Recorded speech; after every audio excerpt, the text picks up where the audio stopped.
أعوذ بالله من الشيطان الرجيم بسم الله الرحمن الرحيم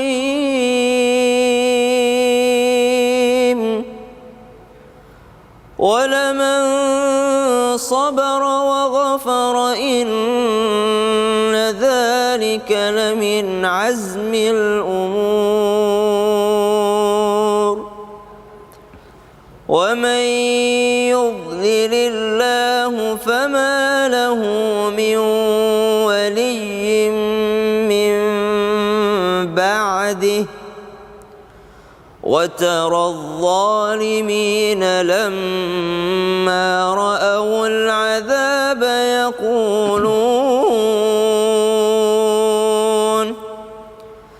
يقولون هل إلى مرد من سبيل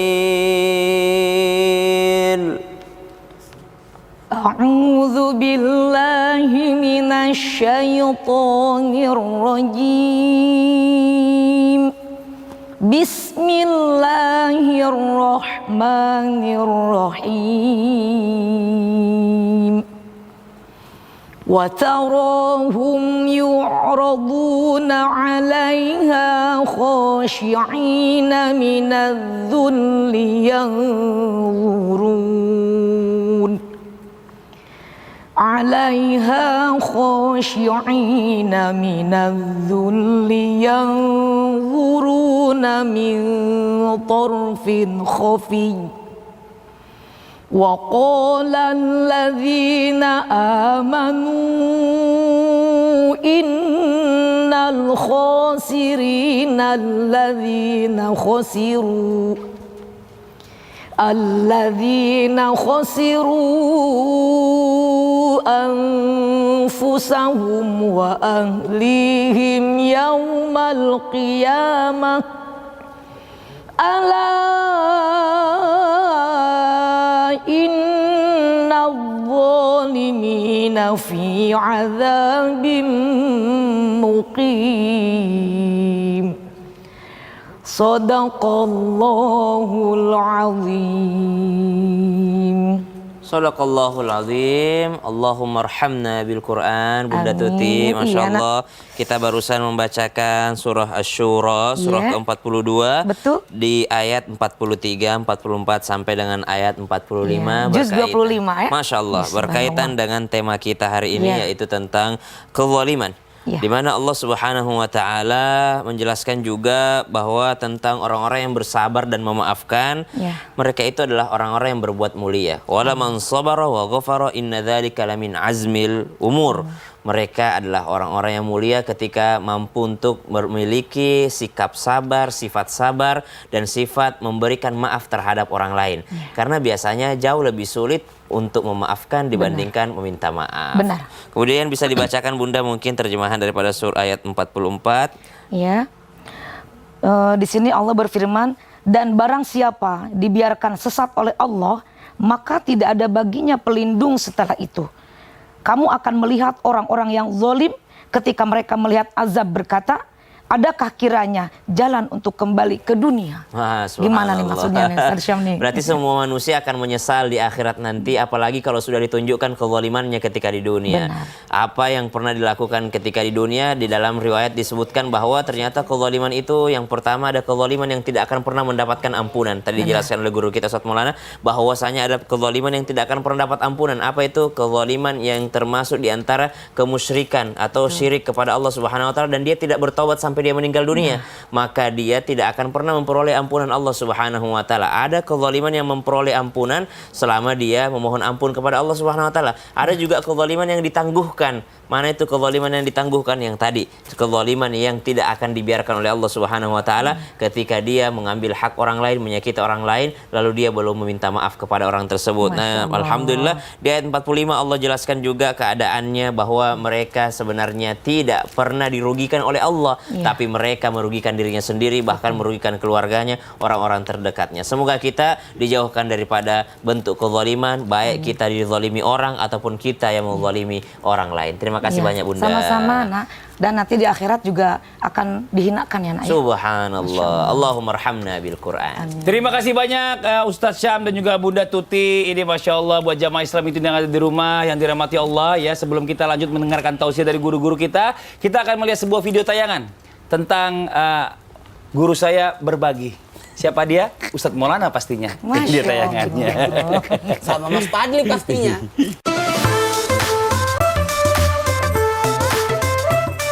Umurnya berapa Ibu? Hampir 50 tahun.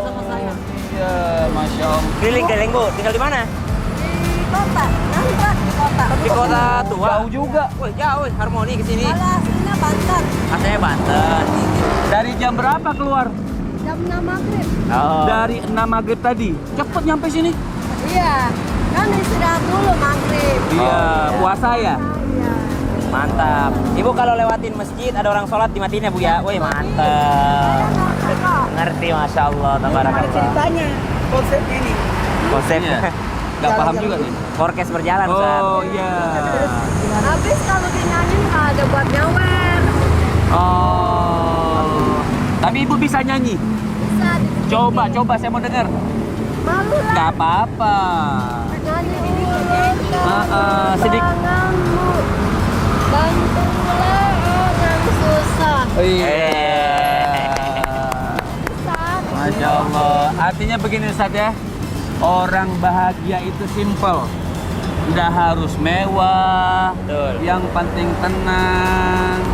Ya, jadi rezeki dikirim sama Allah. Jadi bahagia tuh gak usah neko-neko mikir khayal yang tinggi-tinggi. Masya Allah. Lihat Ibu nih. Senang Ibu ya? Sehari dapat berapa, Bu? kadang 60, 70. Alhamdulillah ya, Bu. Buat bayar kontrakan. Kontrakannya berapa sebulan? Bulan 300. Alhamdulillah. Terus buat biaya anak sekolah SMP. Oh, ada anak juga? Ada. Ketutup Bu, Alhamdulillah ya. Alhamdulillah sedikit-sedikit. Alhamdulillah ya Allah. Yang amin sih rezeki ada aja, nggak ngilangin rezeki. Biasanya 60 kan, berarti Ibu 2 pulang tidur aja deh. 60 itu. Makasih banyak nih ya, dia berkah nih. Amin. Berarti Ibu, ayo pulang tidur. Kan Dia 61 banyak aja.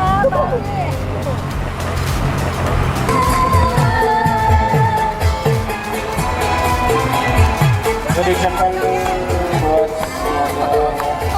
Ayo dong Bu.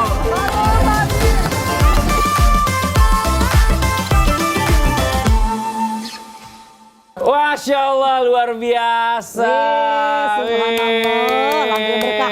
Masya Allah ya. Nah sekarang kita lanjut lagi nih Bunda Tuti, Ustaz Syam Iya. dan Ustaz Maulana buat jamaah Islam itu yang ada di rumah ya. Bicara masalah tentang doa nih. Apakah benar nih doa-doa orang-orang yang dizolimi ini katanya sampai apalagi disengsarakan nih orang gitu. Doanya ini bisa menjadi makbul gitu. Dan apabila orang yang disengsarakan ini akan bisa menjadi sebab kemiskinan di dunia yang terbesar juga buat orang yang menzoliminya. Mohon izin penjelasan dari guru kita Ustaz Maulana, silakan. Ya, izin Bunda dan Ustazah. Satu hal buat kita.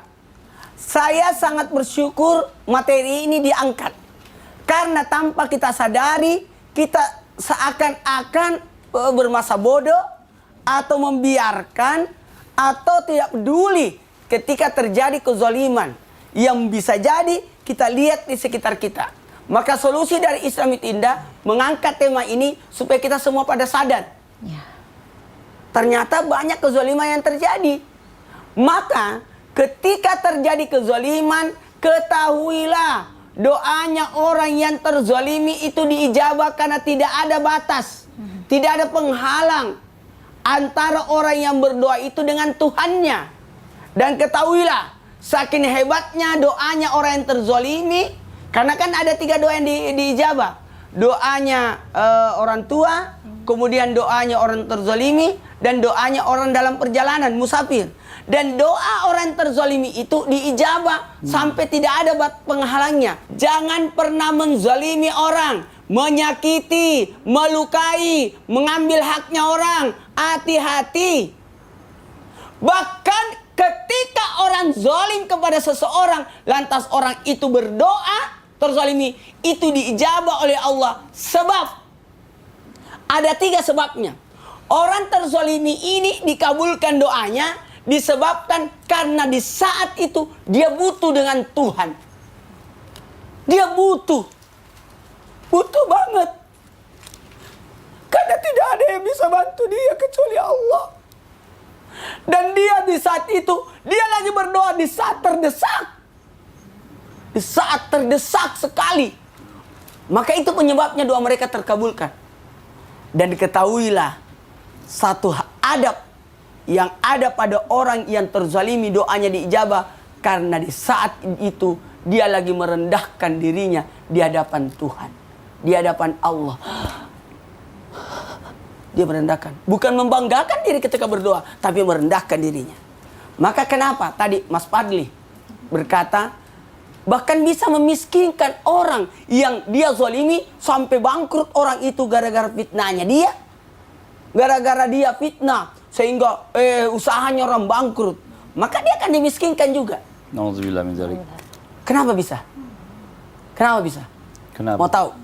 Mau tahu? Atas apa yang kau lakukan terhadap orang yang kau zalimi, engkau akan merasakan itu juga. Engkau akan mendapatkan itu juga. Masya Allah. Saya pikir tadi waktu mau ditambahin, nggak tahu dibalikin lagi jadi 0. Iya. Makasih banyak Ustaz Maulana. Apakah Salah F-nya naikin. zolim? Zolim kayaknya itu. PHP, pemberi harapan palsu. Makasih banyak Ustaz Maulana atas penjelasannya. Saya tadi juga bahagia. Iya. Hampir aku semangat lagi. Iya. Jamaah. Yeay. Nah ini buat jamaah Islam itu yang ada di rumah ya. Apakah dalam Islam ini kita ini mendapatkan dosa nih jika kita melihat kezoliman, tapi kita tuh nggak peduli, kita diam aja gitu seolah-olah. Yang tadi saya bahas kan? Iya, cuma sekarang banyak orang kezaliman terjadi di mana-mana, tapi orang biarkan saja begitu tanpa ada kepedulian. Padahal Ada dua. dia tahu kenapa lagi. ada dua kemungkinannya. Apa itu? Ya satu lagi orang ngelihat itu ada kezoliman, dia nggak bisa ngapa-ngapain karena takut. Pada saat dia mencoba untuk membantu, malah justru membahayakan nyawanya. Oh, Nah. berarti dia berkongsi juga tuh. Kok berkongsi juga kan dia kan takut kalau dibantuin ntar dia dibunuh. Ya coba kita minta penjelasan Bunda Tuti ya sebelah Baik. judes. Iya, ini dia. Baik, Ustaz Maulana jangan judes-judes ya pada akhir Ramadan. Subhanallah, Mas Fadli dan Iya. Ustaz Syam dan guru-guru semua dimanapun berada. Ketika kita dizolimi atau kita melihat orang lain mendolimi orang lain dan kita berada di tempat itu, Ya, gimana tuh, Bunda? selagi kita sama sekali tidak berbuat apa-apa, hanya menonton. Loh kok jadi penonton? Orang sedang dizolimi, sedang dipukuli, malah kita menonton, bahkan divideokan. Masya Allah, dosa Makasih Bunda. fix. Tidak boleh kita membiarkan kedoliman orang lain yang dilakukan kepada orang lain dan kita hanya menonton, hanya melihat, tidak mencegah atau tidak melerai atau tidak kita menyampaikan hal yang benar. Yang paling sulit memang menyatakan hal yang benar. Kan sekarang gini, dunia terbalik ya, yang benar disalahkan, yang salah dibenarkan. Nah, bagaimana ini seperti itu terjadi? Zolim juga. Jadi kalau kita berada di tempat yang zolim, kemudian kita diam saja dan itu membahayakan nyawa orang lain. Kalau kita bisa, kita bantu, kita tolong semampu kita. Itu kita lepas dari dosa. Tetapi kalau ada orang yang dizolimi, misalkan orang mau mencuri, kita malah, ayo udah nggak apa-apa sekali-kali nyuri. Orang mau dipukuli nggak apa-apa. Jangan pernah bilang tidak apa-apa. Dan kita malah hati kita senang juga ikut. Itu dosa. Berarti kita termasuk orang yang zolim. Walau kita tidak melakukan, tapi kita diam dan tidak melakukan apa-apa. Dan kita seperti menyetujui. Itu dosa. Satu sisi dilema. Kalau kita membantu, kita yang kena.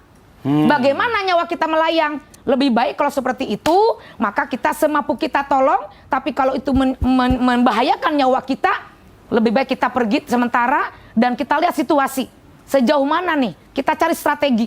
Mana nih sela-sela yang kita bisa menolong? Terpenting ketika ada orang yang dizolimi itu, kita bantu, kita tolong. Jangan kita diamkan. Orang berbuat kejahatan itu bisa dia tidak tahu hukumnya, kan bisa saja kan?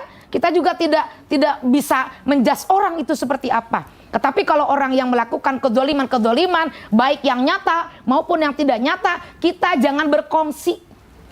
Jangan kita menyetujui, tetapi kita harus menghindari. Justru kita harus menjadi wasilah agar kezoliman itu tidak terjadi.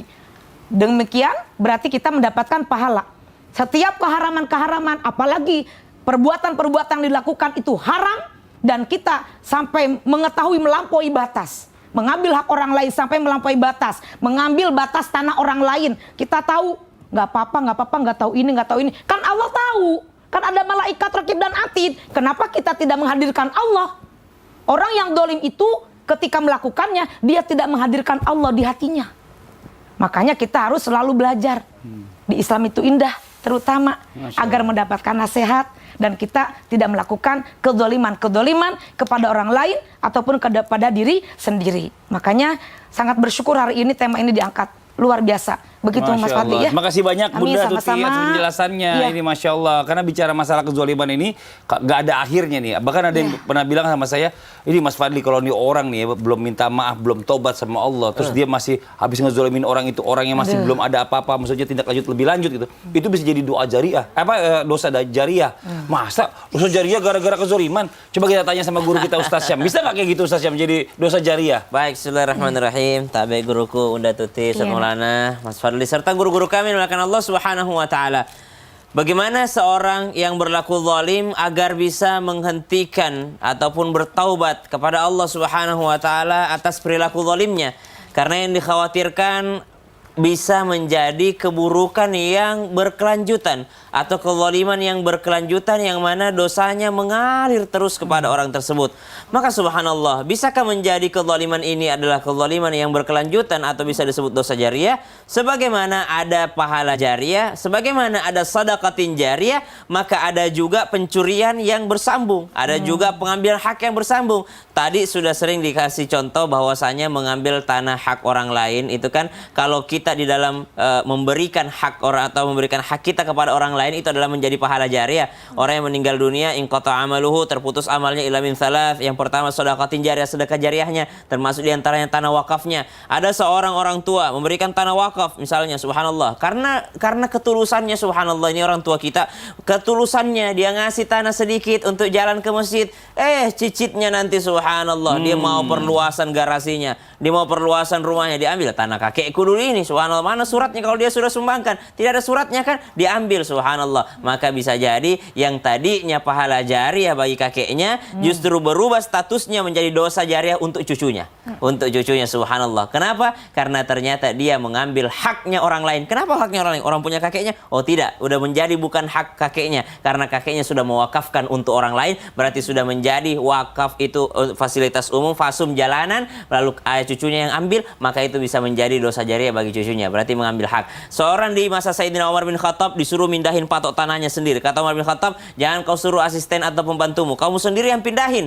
Wahai Umar, saya itu tidak sengaja dan hanya segini yang kuambil, subhanallah. Apa kata Umar bin Khattab radhiyallahu anhu? Segini yang kelihatan tapi 7 lapis ke bawah, 7 tingkat ke atas langit itu yang dikalungkan di hari kiamat bagimu, subhanallah. Maka menjadi dosa jariah jikalau tidak segera diklarifikasi ataupun dikembalikan. Apalagi kalau berbicara tentang tanah, berbicara tentang sedekah jariah yang panjang jangka pahalanya ini, maka kalau dibalik sebaliknya, maka dia juga menjadi daripada dosa jariah. Lalu bagaimana caranya bertaubat ataupun kembali kepada Allah bagi orang yang zalim? Bagi mereka yang zalim pada dirinya sendiri, maka menyesali perbuatannya, bersedih atas perbuatannya, kembali kepada Allah, berjanji tidak mau mengulangi, itu sudah taubat namanya. Jadi dia sudah taubatan nasuha kalau dia sudah berjanji, menyesali, menganggap buruk perbuatan sebelumnya, kalau itu zalim terhadap diri sendiri. Tapi kalau zalim terhadap orang lain, maka kembalikan dulu haknya orang lain tersebut, islah, perbaiki hubungannya, meminta maaf, meminta halal, barulah dia bisa disebut sebagai orang yang bertaubat daripada kezalimannya. Wallahu ta'ala ala. Nah, jadi kalau sebelum minta maaf, sebelum taubat, jangan sampai jadi dosa jariah, terus mengalir terus dosa terus setiap hari. Karena sebalik daripada sedekatin jariah. Wah, makasih banyak Ustaz Syam Siap. udah mengingatkan kita semua nih buat jamaah Islam itu yang di rumah, jangan kemana-mana. Setelah ini kita akan kembali membacakan pertanyaan masuk yang dikirimkan oleh jamaah Islam itu yang ada di rumah. Nah, mungkin aja nih ya, setelah ini kita akan membacakan pertanyaan dari Anda. Makanya jangan pindah channel, tetap di Islam itu Indah. Jamaah, oh jamaah, alhamdulillah. Subhanallah.